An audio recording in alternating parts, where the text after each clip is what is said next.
नेपालमा वर्षौंदेखि तस्करीको कालो बादल मडारिरहेको थियो, विशेष गरी सुन तस्करी, जसले देशको अर्थतन्त्र मात्र होइन राज्य संयन्त्रलाई नै भित्रभित्रै खोक्रो बनाइरहेको थियो। तर ती घटनाहरू त्यत्तिकै सामसुम हुन्थे। नारायण काजी श्रेष्ठ गृहमन्त्री रहेकै बेला 2080 साउनमा राजस्व अनुसन्धान विभाग र नेपाल प्रहरीको CIB को संयुक्त प्रयासले इतिहासकै ठूलो सुन तस्करीको जालो तोडियो। ब्रेक्सुभित्र लुकाएर ल्याइएको करिब 60 किलो सुन बरामद भयो।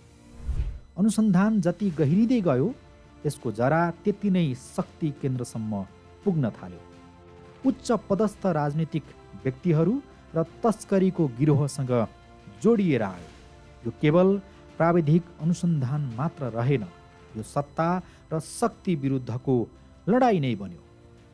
नेता, व्यापारी र कर्मचारीका नाममा अनेक दबावहरू आए, तर श्रेष्ठले प्रहरी प्रशासनलाई राजनीतिक हस्तक्षेपबाट मुक्त राख्दै निष्पक्ष छानबिनका लागि पूर्ण स्वतन्त्रता दिनुभयो।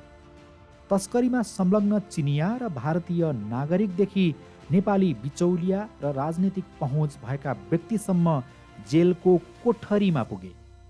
यसले के प्रमाणित गर्यो भने यदि राजनीतिक इच्छा शक्ति हुने हो भने भ्रष्टाचार र तस्करीको ठूलो किल्ला पनि सहजै भत्काउन सकिन्छ र सुशासनको नयाँ जग बसाउन सकिन्छ।